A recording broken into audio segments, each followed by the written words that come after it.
Good Okay. afternoon, my Trues Clues aficionados.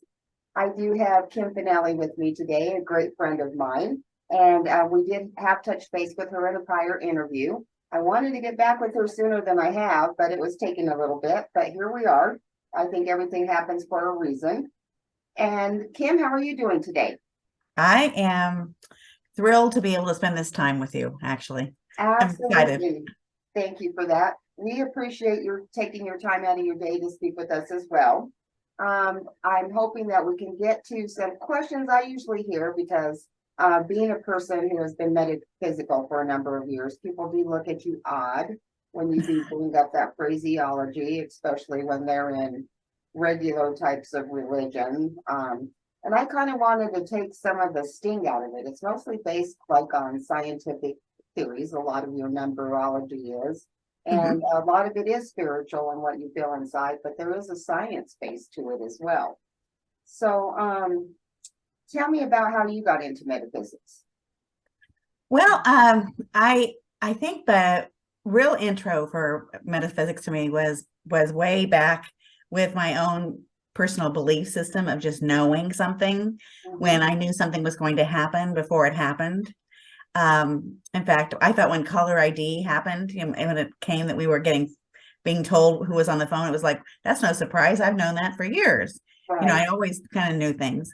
And I did more of my intro and training in college, and then went on to do even more training later in life when I realized that I was not getting the range of knowledge that I wanted. So Mhm. I did some classes and learned from other people and read books and gathered wisdom and just got more and more into it further I got. Right. And how did your friends and family take this decision to become involved in this kind of atmosphere, people? Did they feel it was like airy fairy?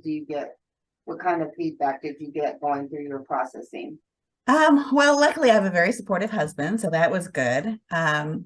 I I think that some of my family, they knew that they had this knowing, which is what I called it at the time. I didn't have any other way of talking about it, and I think they were glad that I was so much enjoying what I was doing. They were more appreciative of what I really was doing because I loved it, and they knew it made me very excited. And because it was a shift from when I was doing theater, Hmm. which was back in the past. I think they saw this as something that I could do for a longer range because they could Right. see that theater was Right. wearing me out and this gives me Absolutely. energy. So I think there was an appreciation. I do think that the kind of woo-woo aspect or airy fairy or any of that comes more from some of the people that I've met here in Ohio than I had back in Colorado. Right. It's a whole different world in Ohio, and so that's been more of an adjustment in the Yeah. last since 2016. I can see where that would be tough. And I think that culturally, your family being accepting of that is nice too. We grew up, in a Mexican kind of culture, so that is part of our realism anyway, Mhm. the supernatural. They really don't. But it's the fact that I don't function as a Catholic anymore or under a working religion that may be more of a concern to them. But I think there's many ways, many pathways, so I don't let that get in my way. And up next, I do have a list of questions here for you. Okay. Um, what common myth about your job or field of expertise would you say is there? And what would be So the the most biggest one is a important silly one. lesson you've learned through your career? Well, one of the things about the biggest myths that I think that a lot of people have is they think that because I'm a numerologist and I have a real love of numbers, they think I should know the lottery for them. And I said if I if I knew how to pick the numbers based on the lottery, it would be a whole different thing. But that's one myth. The other myth is that I should know everything for myself. And most of the things that I get are about other people and Right. about other people's families. So it's sometimes I get things for myself. Absolutely, I do, but I don't get them all the time. And when I don't know that something happened, someone will say to me, well, you should have known that was going to happen. And I'll say, well, didn't get that one, or I didn't interpret that right, or whatever. Yeah. And I do think it is a gift. And I do think that our higher power, God, whatever you want to call it, does have a sense of humor. Yes. We're not necessarily meant to apply that gift always in our own lives, except for where may it concern danger or maybe something really imperative that Sure. we need to know. But you probably already set out most of your life before you got here. And this is your gift to help other people to move forward, which I believe that we're here as human beings to try to do. And then your job has taught you that you think everyone should learn at some point in their life to be metaphysical, or maybe to listen to their intuitive thoughts. I do believe that people function on an intuitive basis every day, but maybe don't acknowledge it, or is not as aware that it's their functioning in their life. And, one of the things that I think that it's more having that appreciation for when that works, when those synchronicities work, when the moments of pre-knowing or knowing ahead of time what was going to happen. And I love especially having the opportunity to work with younger people who can use these tools. I had one student in one of our classes who was 16 at the time. And it was great to know that she was going to have these tools, because I call them tools. And, they're tools to access intuition. And there's lots of different ones in different ways. And some work for some people and some don't work for other people. That just, you have to find what works for you. And to be able to have those and have them over a long range of life, I think makes life a lot richer. And it also gives a reminder that everything is connected. We're all connected. And we're also connected to the energies that have gone beyond, the people that have passed. And knowing that all those connections make a difference in how we live our life. The more connected we are, the more powerful our life is, because we're connected to that. I agree 100%. And I also think that if you want to keep your mental body strong, your physical body strong, why would you not work in being active in your spiritual force as well? Whatever action that is for you. I'm not saying that this is for everybody, because I wouldn't suggest anything like that. But if there is an interest out there, I would suggest to people to definitely take a look at it. What do you do to prepare for a reading, both for the person and yourself prior to coming in? If I'm coming in dry and I've never had it before, what are you going to tell me? Okay, well, one of the things is that when somebody, for my preparation, we'll talk about that first. My preparation is that I make sure that I'm very grounded. I almost always talk to my husband before I do a reading to make sure that I'm really focused and I'm ready to be with the people that I'm going to be talking to. I just clear my energy so that I'm really available for that person and I'm ready. For the person, I suggest that they make sure that they have created the appointment in such a way that they do not get too stressed getting to my place. Because if they do, then I have to unpack that before we can get any work done. The other thing is that they have allowed enough time afterwards so that they can process, so that they're not rushing off to another appointment, so they can get the full richness of the appointment. So they're really focused while they're with me. And when they go away, they can kind of think about it without rushing off to something else. And the other thing is that I do suggest that people, if they have specific areas that they want to look at, that they have those questions or those ideas that they want information about organized. Some people come in with a list. I don't tell them to come in with a list, but some people do come in with a list of questions. Now, do you suggest grounding to them as well? Mentally preparing and opening their chakras, so to speak. That would be a great idea. Usually what I do is I ask them to just relax a little bit, and then I read their energy. That's the first thing I do as the start of the reading. And they need to get relaxed a little bit to do that, because it's unusual for a lot of people to have their Yeah. energy read. They And expect me it's to scary. jump I right think a in. lot of people think they're gonna hear something really bad or scary, that's gonna impact their lives in a negative manner. So if you do see something that's impacting their lives negatively, or maybe a physical issue that needs to be attended to, how would you impart that information to a client that you're seeing? Well, that happens a lot when I'm reading cards, when I'm reading tarot cards, because there will often come up a card, for example, the Tower card, which is a card that has people flailing as they're coming out of a building, a tall tower. Right. And they will see that card and they will immediately get a little upset. And I will explain to them the information is there to tell them how that something is coming so they can prepare, so they're not flailing.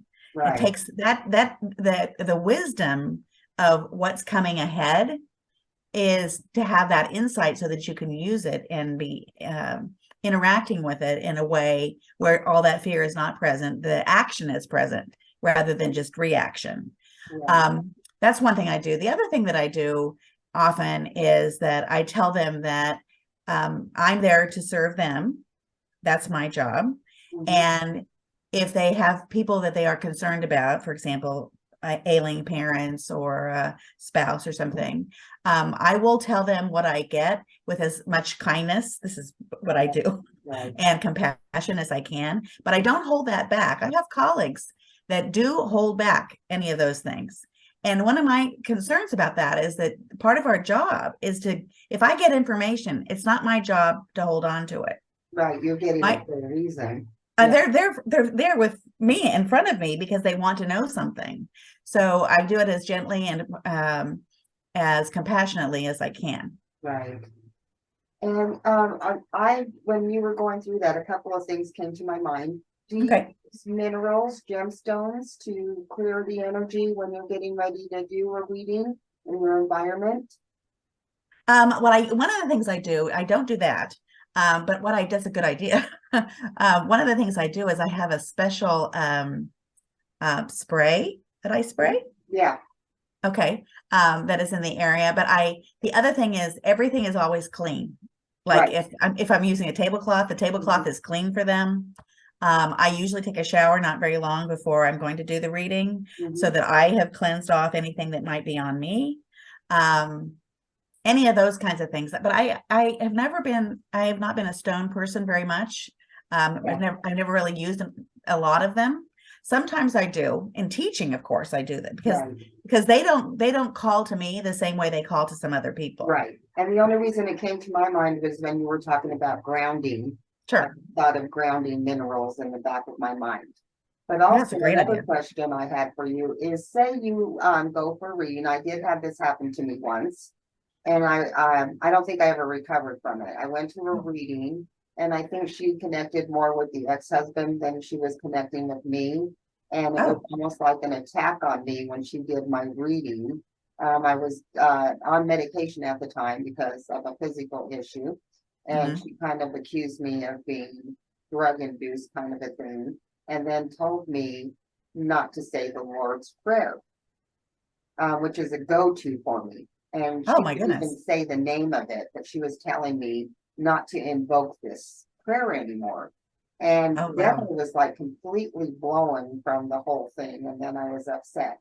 So if you do happen to get in, because there are plenty of wackos in this business, what would you say, how do you approach that after you get out of a type of a situation like that?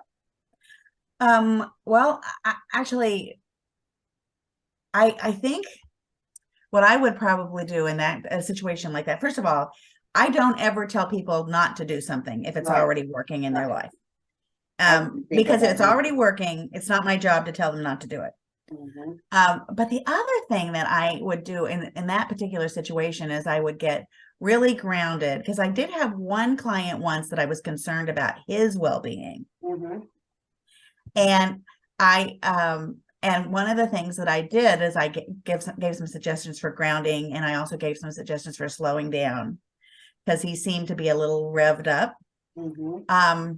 But one of the things about that was trying to get, in fact, he's the one, because of the trying to read him, I had a hard time reading him.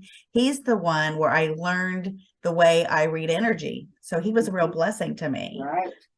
Because I realized I had to do things a little differently with him. And so I changed how I did things. And I've changed it from that point on. So I do think you have to be careful when you're dealing with people, because you don't know what you are getting, because some people come in off the street, literally. Right. And you don't know who they are and you don't know anything about them, but you have to be careful of your energy, like the energy for me, so that doesn't get all over me, but I still am serving them. Yeah. I felt like I was dealing with a negative energy, and I just wanted to cut the cord between that reading, and I never went back to that place again after that. Sure, I can understand that. She came in, you know, as doing her own business there, but I just couldn't deal with it after that. Let's see. And I got that. Okay. So what are the last 3 books that you've read recently and that you would recommend to people to read? The books that I find really powerful are Wayne Dyer's books, anything by Wayne Dyer, especially The Power of Intention. And I read those books over again. The other book that I read recently, which is one of my first books that I read way back when I was starting this journey of doing more reading about metaphysics, was Sonia Choquette's Trust Your Vibes.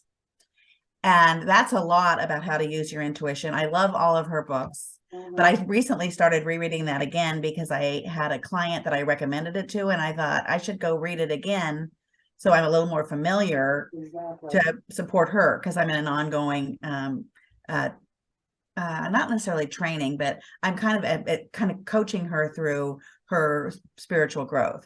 Right. So I went back and read that one. And the other one that I read all the time, it's in a loop, is the 4 Agreements by Don Miguel Ruiz. The 4 Agreements is such a powerful way of living, and it's one of those that I could keep it going all the time. Right. I love that book. I would like to go back and reread. I haven't read it for a while. That's a good choice for sure. So what do you have to say about this year moving forward? Well, I think that it's one of the things that's so fascinating. We're dealing with so much, there's so much energy moving that is, I feel like we're releasing it. We're shedding a lot of really rough stuff, but it's not comfortable. And because it's not comfortable, it means we have to be more and more aware that this is for the higher good, that everything that's happening is going to work through us and through all of us together to get to a better place. And I think the thing that's most fascinating is there's so much of it that is happening in so many different levels. It's happening politically, it's happening socially, it's happening literally on the streets, it's happening with our structures, our police and how we interact with each other. And I think the thing that I feel like, though, a lot of that is going to settle down for some reason. I'm not sure why I'm getting that, but that it's going to settle down more as we get to winter. And on the other side of the election, I always want to preface that, because it always occurs that there's so much that gears up around the election. And then, and any elections, I don't care what we're electing for. And then it'll settle back down in November or December. Nice. Well, I definitely feel like we're coming out of the dark. I know people still feel really negatively about what's going on, but I do feel a very positive movement, as in humankind kind of gathering together for the right type of reasons. You see an acknowledgement worldwide of what is I don't want to call it politically correct, but people wanting to do the right thing, paying for groceries for the person behind you, or buying a Starbucks, and then paying for the person behind you. that type of movement going on. Yeah, there's still a lot of negativity, but I do see like the kind of unionization of a certain type of human beings going on as well. That I Oh, that's a lovely way of putting it. I like Yeah. that. So I still have hope for humankind. Oh, I'm not without hope. No, I I'm just just joking. I think that I I think always that have there's hope. I think there's a lot of hope. But I think that you have to you can't force a rose to grow, for example. Yeah, or to bloom. To bloom, right. Yeah. And so we have to realize that there's all kinds of things that happen in that process. And even a rose has thorns, and even working with a rose and pruning them, it can be a little uncomfortable. So we have to be with the discomfort, I think. Exactly. So now I've got a question for you. This is completely off the track of what we've been talking about. Okay. How do you think this year is going to go as far as people coming correct? Because there's a lot of stuff going on as far as the music industry. Questionable things happening there. There's a case I've been following about a young lady who went to Mexico, and 6 of her friends assaulted her and then left her, in the room there, and they're still trying to get that resolved. So with things like that, what do you see happening this year? Okay, well, I guess what comes up, I guess, for me is that it's all about righting the ship. I don't know why I'm mixing so many metaphors, but there's a little bit of imbalance in the world. Right. And to get things shifted, there has to be an awareness that we're all on literally the same ship. We're not on different ships. Right. We're on the same ship, and different things are happening in different parts of the ship. But if we don't work together, the whole ship will go down, and we'll end up losing lots of people, and only certain people will get off. Right. And so I think it's a lot like that. But I think that there's a greater awareness that we are on the same ship. Go ahead. What were you going to say? So does that mean how do you feel about the top 1%? Are they going to stop expecting to make money and holding the rest of us down so that they're the only ones moving forward when you talk about being on this ship? Right. Well, that's one of the things that in fact, that's the image of the ship sometimes comes up for me as the Titanic, because some of the people who got off were the people who had more of the money. And the people who were flooded immediately were the people who were the workers and the people who were in the lower parts of the ship. So I think one of the things that economically that is I do think there is some excitement in the possibilities of a rise of a third party. And I feel the separation between the parties. I don't know that it'll occur in the election of 2024. Right. I see. Yeah. It will be that soon, but the seeds of that could be planted, because I think there is enough awareness that the economic imbalance is ultimately going to not serve all of us. And people have seen that. People have seen that in, for example, states like Arizona. Arizona has done all kinds of things to change, not having any people come in. They weren't going to have anybody come in, and now they don't have workers. Right. So they're not having anybody be able to work. So there's a lot of thinking things through, where we're not thinking. We need to start thinking like some other cultures do, where you think way beyond, several generations beyond, instead of just thinking in the immediacy. That's my prayer for the United States. I want us to get caught up to how other cultures are treating workers, with their health care, with their family medical leave. And we're getting there. It's a progression. It's starting. So I'm glad at least we're in the process. I just hope that it continues. I agree. I hope it does too. So anything else that you want to put out there to the universe today, Kim? I guess one of the things I would like to put out is that the blessings that I've gotten from doing all this, and the blessings that learning to appreciate that my life is not all about me. Right. That my life is about making a difference with others, is learning to teach what I know, whatever that is, and share that knowledge whenever it's appropriate. And the last thing is that all of it can be done with a sense of humor.